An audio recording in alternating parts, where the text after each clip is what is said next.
आपके साथ सुरभि गोस्वामी। वक्त हो चला है यूपी की तमाम बड़ी अपडेट्स को जानने का, तो चलिए शुरुआत करते हैं इस वक्त की बड़ी खबर के साथ। गंगा का रौद्र रूप एक बार फिर सामने आया है। उत्तर प्रदेश के पूर्वांचल में गंगा नदी का जलस्तर लगातार बढ़ रहा है और वाराणसी से लेकर हापुड़ और भदोही तक गंगा ने निचले इलाकों को अपनी चपेट में लेना शुरू कर दिया है। लेकिन अब सबसे बड़ा सवाल यह है कि क्या प्रशासन को यह खतरा नजर नहीं आया? क्या फिर से तैयारियां अधूरी थी? क्या गंगा के उफान का इंतजार किया जा रहा था? देखिए ये खास रिपोर्ट।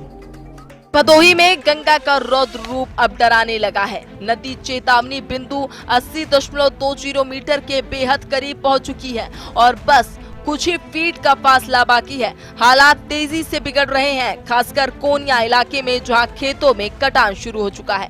गांव के पास पानी की सरसराहट अब दस्तक सी लगने लगी है, जैसे हर लहर चेतावनी दे रही है कि वो जल्द ही दहलीज लांघ सकती है। कई बस्तियों के बेहद करीब तक पानी पहुंच चुका है। मिट्टी की दीवारें थरथराने लगी हैं और ग्रामीणों के चेहरों पर चिंता की लकीरें गहरी होती जा रही हैं। लोग दिन रात पहरा दे रहे हैं, कहीं रात में गंगा चुपचाप सब कुछ अपने साथ ना बहा ले जाए। लेकिन इस भयावह स्थिति में भी प्रशासनिक अमला जैसे गायब है।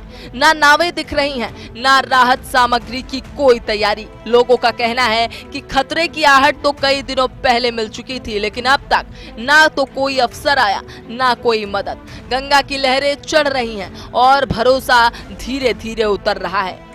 जब गंगा चढ़ती है तो सिर्फ जल नहीं बहता, साथ बहा ले जाती है जिंदगियों की उम्मीदें। वाराणसी में मंदिरों के द्वार बंद हैं, श्रद्धा सन्नाटे में डूबी है। हापुड़ में नाव की आवाजाही थमी है, जैसे जीवन ही ठहर गया हो। भदोही के खेतों में गंगा की धार ने हल चलाने वालों के हाथ काट दिए हैं। गांव पलायन कर रहे हैं, शहरों में डर उतर आया है। बच्चे स्कूल नहीं जा पा रहे, मजदूर काम पर नहीं निकल पा रहे और इन सब के बीच प्रशासन है अलर्ट मोड में जरूर, पर जमीन पर नदारद। सवाल वही है, जवाब कोई नहीं। हर साल बारिश आती है, गंगा का जल स्तर बढ़ता है और वही दृश्य दोहराया जाता है।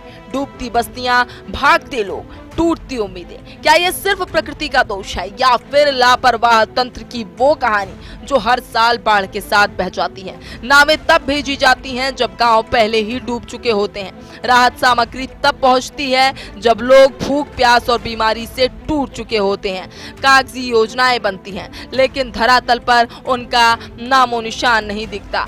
गंगा कोई साधारण नदी नहीं, वो आस्था है, परंपरा है, जीवन दायिनी है। लेकिन जब यही गंगा अपना रौद्र रूप दिखाती है तो वो केवल पानी नहीं लाती, वो प्रशासन की जिम्मेदारी की परख भी लाती है।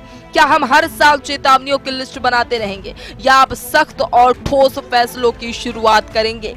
जरूरत है एक जवाबदेह तंत्र की, जो संकट से पहले सक्रिय हो, ना कि उसके बाद।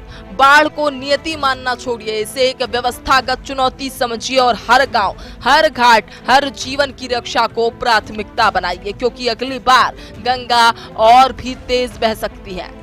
जब गंगा रौद्र रूप में आती है तो सिर्फ पानी नहीं बहता, बह जाते हैं अरमान, घरों की दीवारें, खेतों की मेड़ें और भविष्य की उम्मीदें। वाराणसी से लेकर भदोही, हापुड़ से लेकर प्रयागराज तक हर शहर सहमा हुआ है, हर गांव डूबने को मजबूर है। एक बार फिर गंगा की चेतावनी नहीं, चेतावनियों की अनदेखी का परिणाम बन गई है।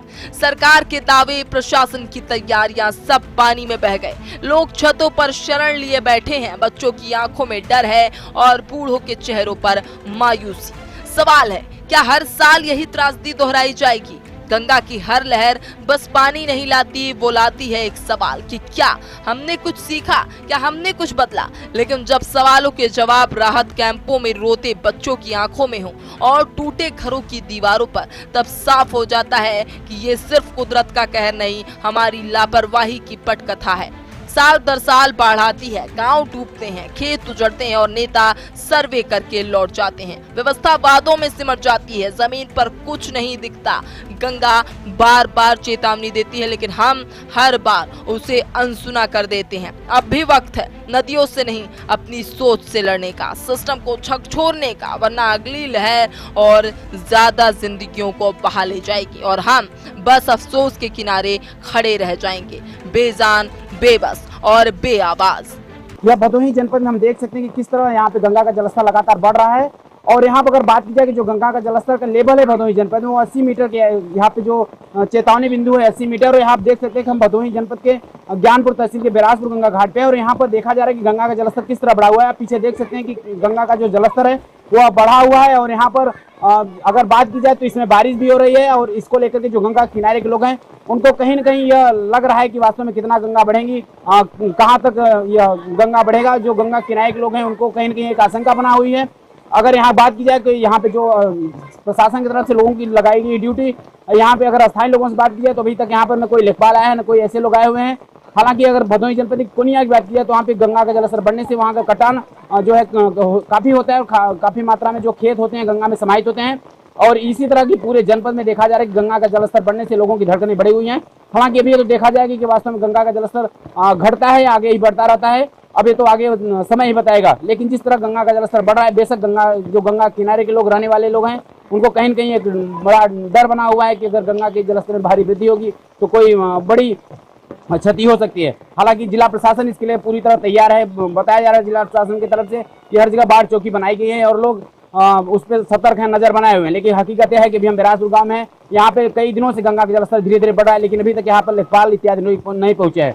तो हम आप लोगों से निवेदन करेंगे कि जिस तरह गंगा का जलस्तर बढ़ रहा है उसमें कहीं भी लापरवाही न करें। वहाँ पे बच्चों को जाने से रोकें, वहाँ पे नौकायन करने से रोकें, क्योंकि जलस्तर बढ़ने से दिक्कतें हो सकती है। इसलिए आप लोग जो भी शासन प्रशासन की तरफ से दिशा निर्देश जारी किए गए हैं उसको आप पालन करें।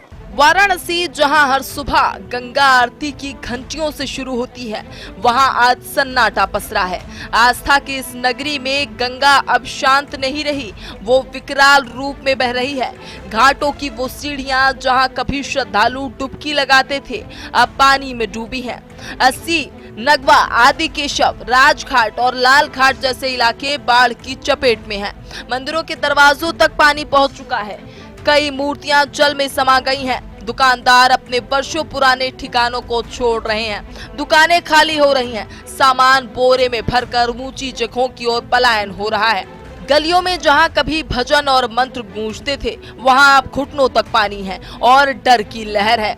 लोगों की आंखों में चिंता है। छतों पर शरण लिए परिवार हैं, बच्चों को गोद में लिए माँ बाप और दूर से झांकते बुजुर्ग। मानो शहर सांसें रोककर गंगा के अगले कदम का इंतजार कर रहा है। वाराणसी का दिल आज भी धड़क रहा है, लेकिन हर धड़कन में गंगा की रौद्रता का अंदेशा है। ये सिर्फ बाढ़ नहीं, एक चेतावनी है, प्रकृति के संतुलन को नजरअंदाज करने की भारी कीमत। गंगा की बाढ़ में डूबती धार्मिक राजधानी, ब्रज घाट में खतरे की घंटी, हर दिन और करीब आती गंगा, पुण्य की नहीं अब पीड़ा की धारा। गंगा उफान पर, पूर्वांचल में संकट की लहर, पलायन करते दुकानदार, डरी हुई आंखें। प्रशासनिक चूक का सवाल ये है कि क्या गंगा का उफान वाकई अप्रत्याशित था? क्या प्रशासन को नहीं पता था कि पहाड़ों पर मूसलाधार बारिश का असर मैदानी इलाकों में भी पड़ेगा? चेतावनी समय पर मिली, लेकिन तैयारी नहीं दिखी। राहत शिविरों की जगह सिर्फ घोषणाएं रही, नावें कागजों पर चली और पीने का पानी, दवाएं, सब कुछ अधूरा। जिन गलियों में आज पानी घुसाया है, वहां पहले भी बाढ़ आई थी, फिर क्यों नहीं सीखा गया? क्या इंतजार था आखिरी पल का? प्रशासनिक सुस्ती ने लोगों को बेघर किया और एक बार फिर गंगा की लहरें लापरवाही पर भारी पड़ी।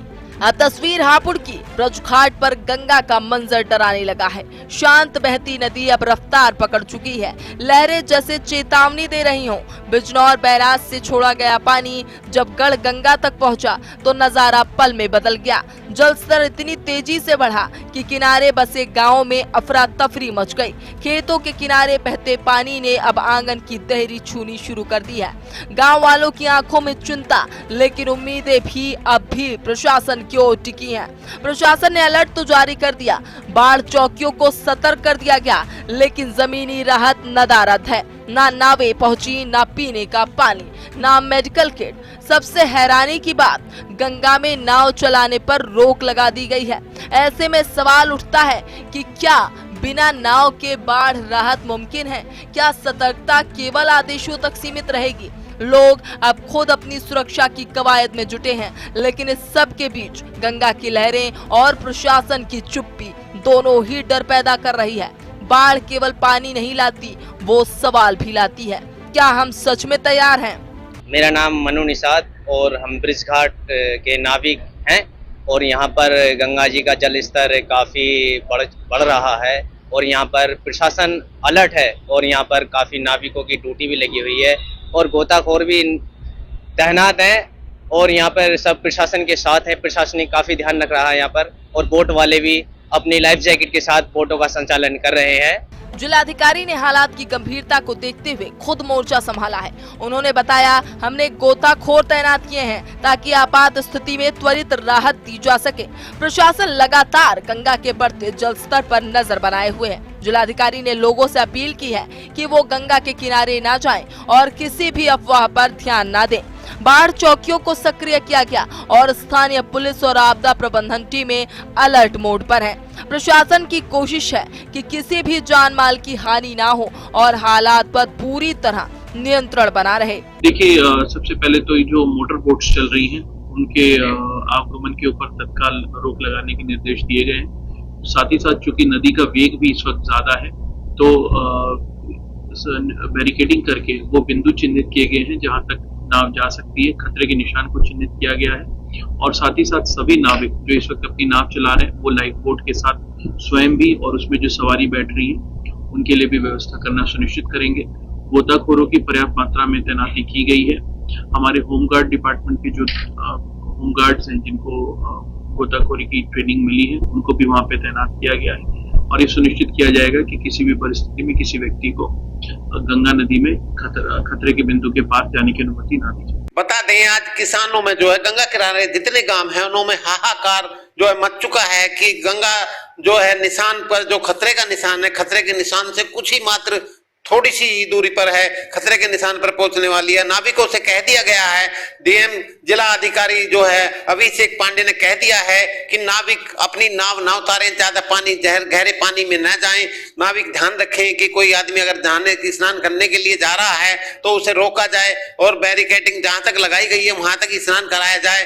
तो उस तरह से कहा गया है। नाविकों से भी गोताखोर भी लगा दिए गए हैं, होमगार्ड भी लगा दिए गए हैं जिन्हें जो है तैराकी का प्रशिक्षण दिया गया है, होमगार्ड भी लगा दिए गए हैं। उन्होंने भी कहा गया है कि जो आप यहाँ पर कोई स्नान करने के लिए आए, अगर दिखे कि वो खतरे की तरफ जा रहा है, जल की तरफ जा रहा है तो उसे रोक दिया जाए। अगर कहीं कोई घटना भी घटती है तो उसके साथ तुरंत उसे जो है निकाल दिया जाए, कूद दिया जाए, गंगा जी में कूद जाए और उसे बचाने के लिए प्रशिक्षण भी दिया गया है। तो इस तरह से कहा गया है। ग्रामीण जो हैं, जो क्षेत्रीय ग्रामीण है, गंगा किनारे के जो ग्रामीण हैं, उन्होंने कहा गया है कि वो अपने जो हैं चारों तरफ ध्यान रखें और अपने पशुओं के लिए चारा पहले ही काट के रख लें, क्योंकि जिस समय गंगा जो है खतरे के निशान पर आती है तो गंगा के किनारे जो गांव होते हैं उनमें जल भर जाता है, खेतों में चारा काटने के लिए भी जगह नहीं मिलती है। तो मैं सुंदर शर्मा टीवी नेट के लिए जनपद हापुड़ से।